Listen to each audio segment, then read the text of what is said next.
Hello everyone. It's the day after the storm. We got a little bit of sunshine for now, although I did see it was still sprinkling again, but the wind at least has subsided. Okay, I wanted to have a little conversation with you because a lot of you know me, and by the way, I want to thank everyone who has subscribed to our channel because it really means the world to me. It really does. Please share with your friends and tell them how important this is, not just for me and my family, but for our entire community. Okay, now let me get to what's on my mind. There's probably some confusion about the status of my relationship with my spouse. He's not really my spouse. Kind of a funny story. I'm gonna call him Rabbit because that's what everybody calls him. And that was because our son was a junior, and if I called their name, they would both holler, "What?" So, Dad is called Rabbit. And, anyways. We met in 1983. I just finished my junior year in high school. And, a situation arose where I was forced to move out of my parents' house. And I literally had no place else to go. And so I went to him, and 2 years later we got married. So we got married in 85. It was not easy.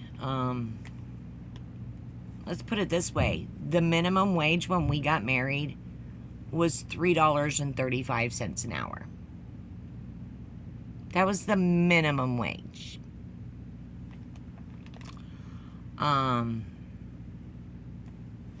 He worked a lot, worked very hard. He was in construction, so you boys in construction know there was a lot of overtime, so we were doing okay financially. But anyways, at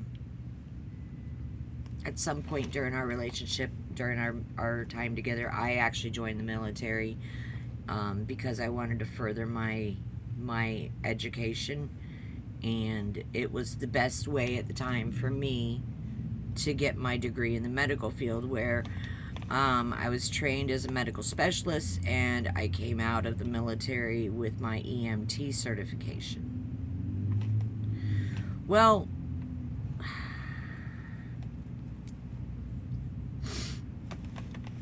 a lot of things happened along the way, ups and downs. Our second child died of crib death at 2.5 months, 2 months and 19 days. That was devastating to overcome, but we did. And there were a lot of ups and downs after that. There was a lot of emotional baggage that wasn't dealt with, and it affected our relationship. And when we got old, when I was diagnosed with thyroid disease and given a pacemaker all in one day, I was forced into early retirement. And so I filed for Social Security, and I fought them 3 years. And somebody finally told me that, as long as you're married and living with your spouse, you're not going to be approved. Apparently, if you have some other form of support system, they won't approve you. no matter how bad your health is. And I'm like, okay. Things weren't going so well at the time anyways. I was taking care of my dad, who was in the process of he was in dementia and under hospice care. And I was his caregiver. Again, more strain on the marriage.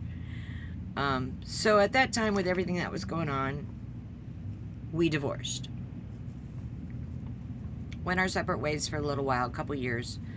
And then a couple, after 2 years, actually within 6 months, I was approved for my Social Security. Not to mention, by that time, I had 3 different cardiologists state that I was at high risk for stroke. They're like, you cannot punch a time clock no more. You're done. I was like 45. In my mind, I wasn't done, but my body was saying, it's time. Whether you like it or not, redirect your energy. Okay, so roll with the punches. So we were divorced for about 2 years, and then he had made some changes, and we got back together.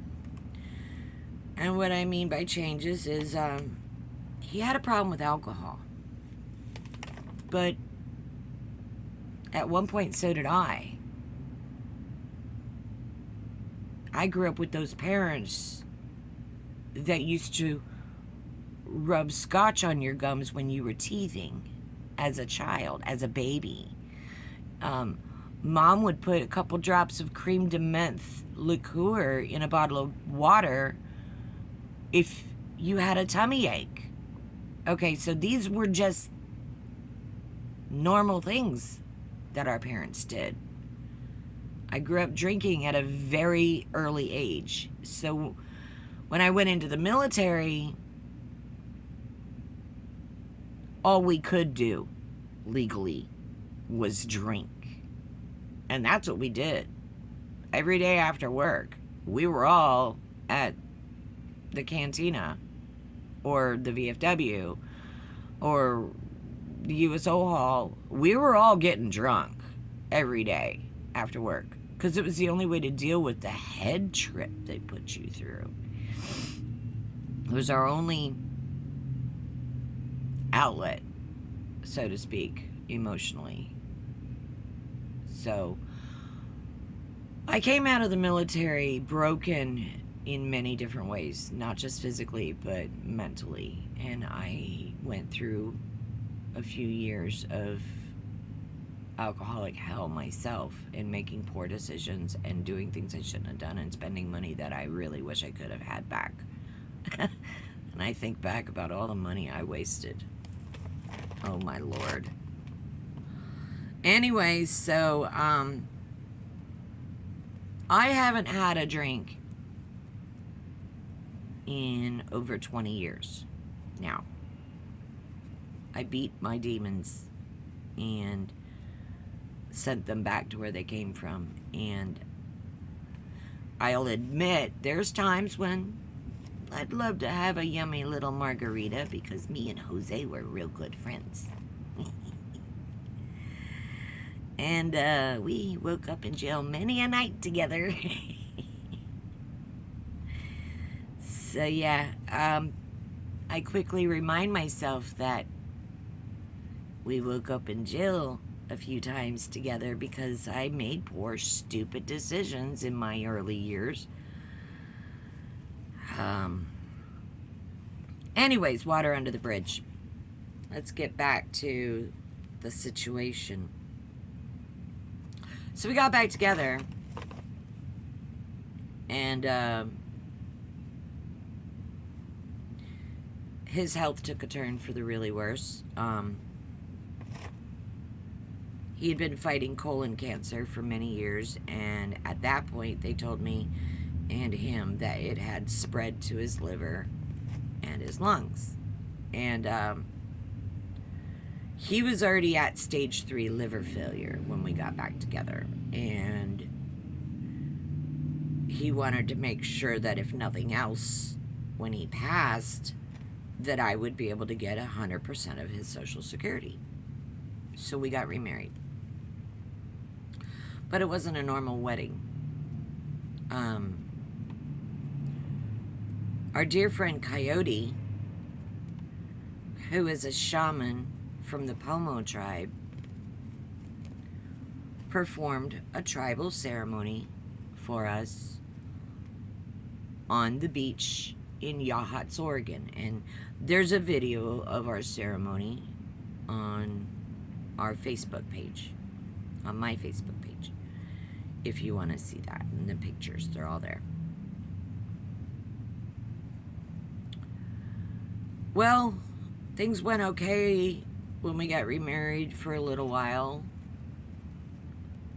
And then he fell off the wagon again and started drinking again, and things went from bad to worse. And it was right before COVID.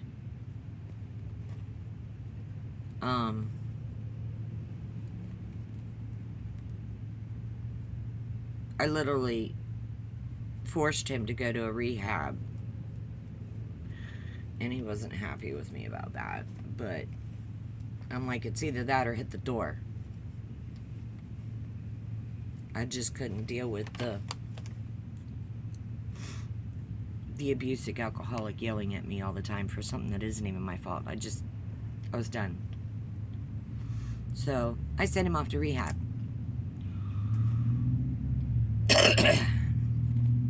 Well, this was right after, okay, he was in rehab. I ended up with COVID. And I was at home by myself, taking care of 3 dogs at the time and all the bills. And I got sick with COVID, and I had no help. Even people that claimed to be my friends bailed on me.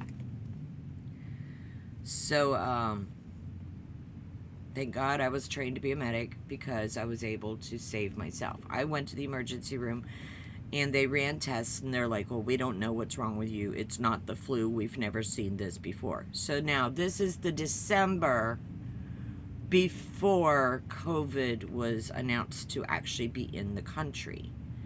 And for any of you that remember that, hand, foot, and mouth disease was going all over Salem, Oregon, and that's where I was living. And the apartment complex I was in was full of children, and it ended up walking right in my front door by one of my friends who brought her child over, and I ended up with it. Because of my thyroid disease, I have a compromised immune system, so I ended up really, really sick.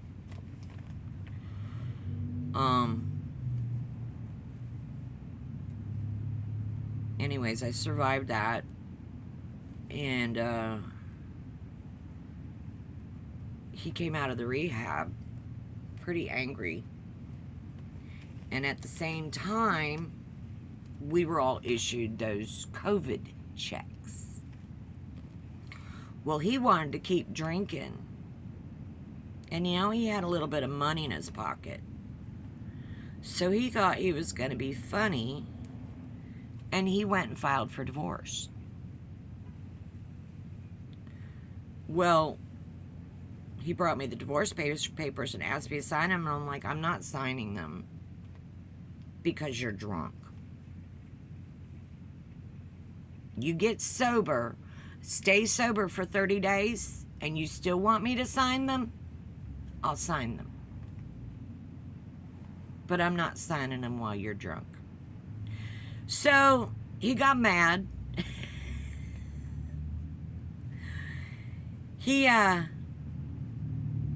Let me show you how a temper tantrum works.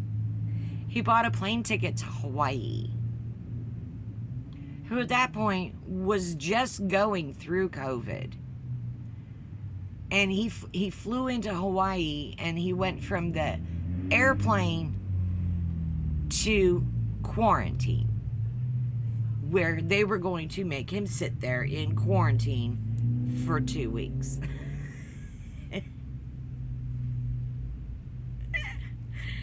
It was hilarious. Apparently, he made a friend in quarantine who happened to own his own airplane, and he's like, I'm not going to sit here in quarantine. I'll go somewhere else.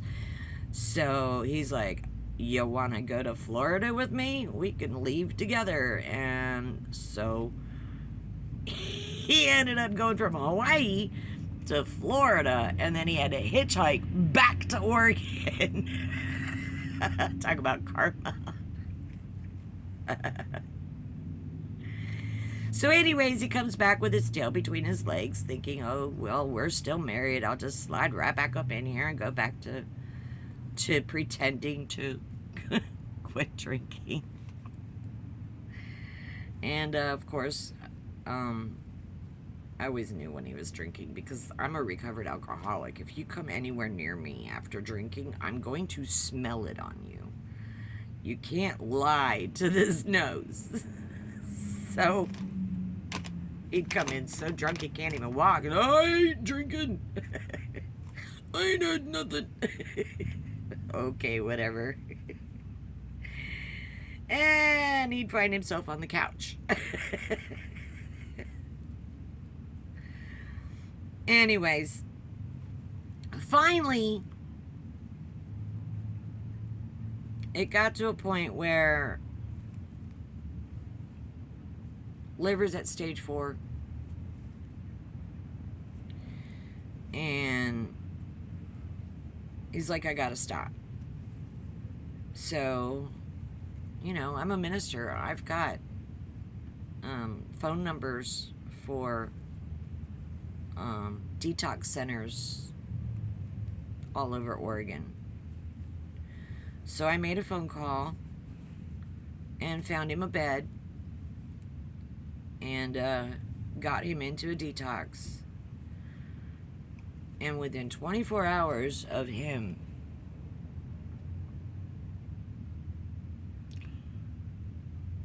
detoxing, I believe he suffered a stroke.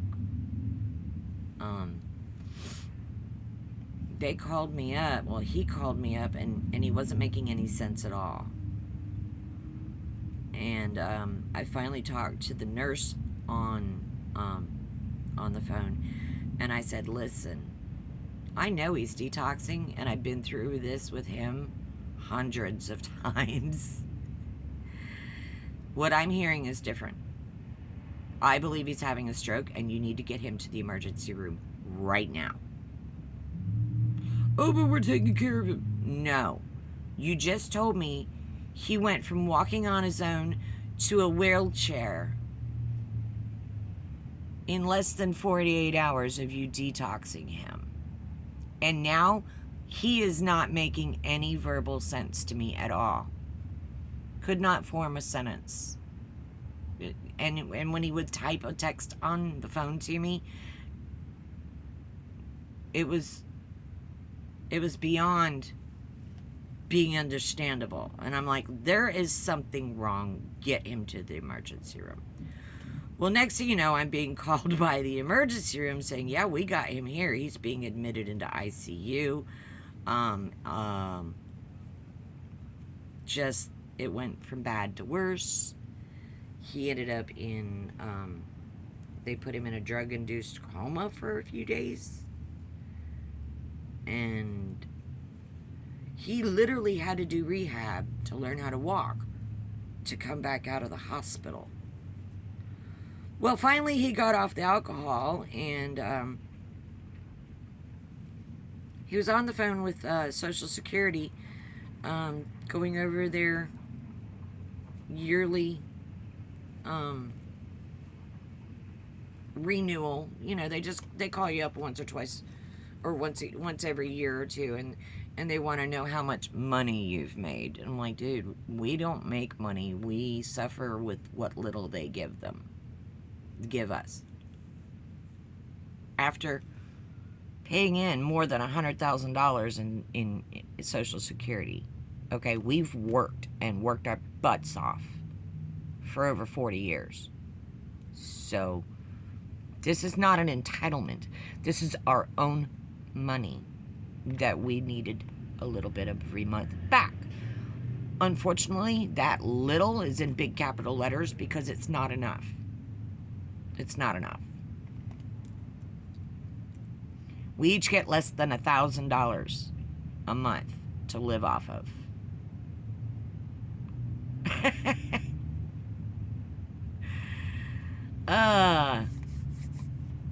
So anyways, he comes out of detox and comes back home. And he's talking to Social Security, and Social Security says, marital status, still divorced? And he's like, divorced? What do you mean divorced? He's like, yeah, you're divorced. And he rattled off the date. What do you mean we're divorced? Neither of us went to court. He filed those divorce papers and then forgot about them. I had received a letter from the court, and it didn't specify one way or the other what happened to the case. I figured nothing happened to it because neither one of us showed up to court. So here I am with the phone. I made another phone call. I called the courthouse, and I gave them the case number, which was on that piece of paper that they'd sent me. And they confirmed that our marriage had been dissolved. This was 5 years ago. Apparently, we were divorced for 5 years. And didn't know it. During those 5 years, not only did we continue living together as spouses, we took out loans together for our truck and our trailer. We both have good credit, but considering we were on a fixed income, they wanted both of our names on it. That way they could guarantee that we could get our bills paid. So, both of our names are on the loans.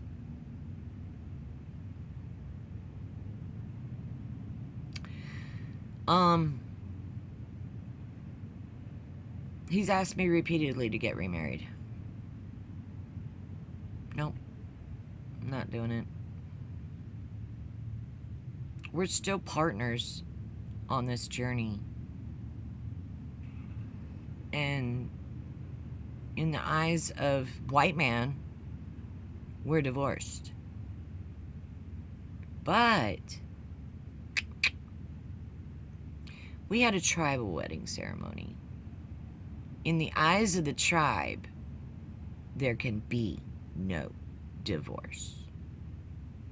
In the eyes of the tribe, we are still married.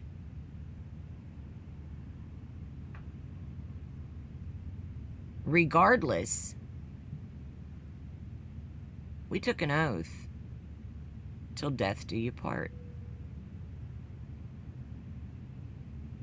Not once, but twice. And now that we're both at the end of our journey, sort of, coming up upon it, neither one of us can do it without each other. Financially. We just can't. And if you think it's because of lack of hard work, you would be wrong. Before this, my husband had worked his way up through the Shell Corporation. He was a general manager. He had 5 stores. What happened? He was diagnosed with cancer.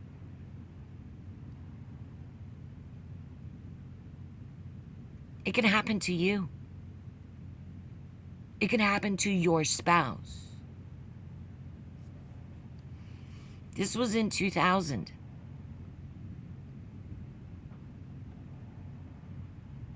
Life can be a struggle.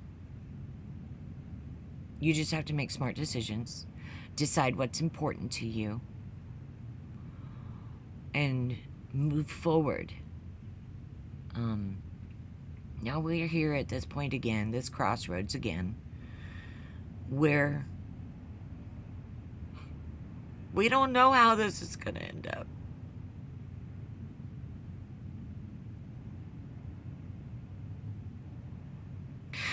If I said I wasn't scared of losing my only partner, I'd be lying.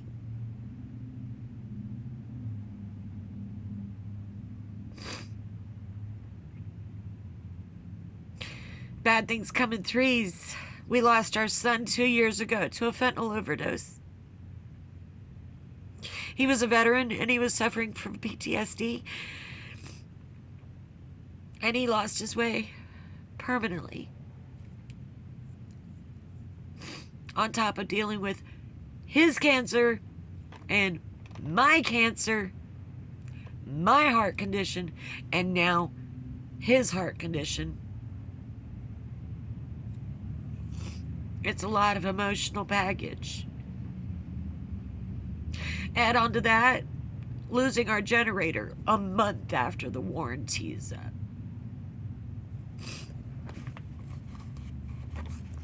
I'm sorry.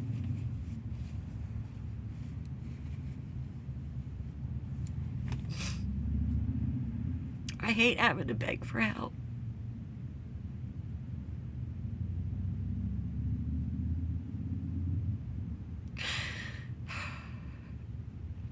I have no other recourse.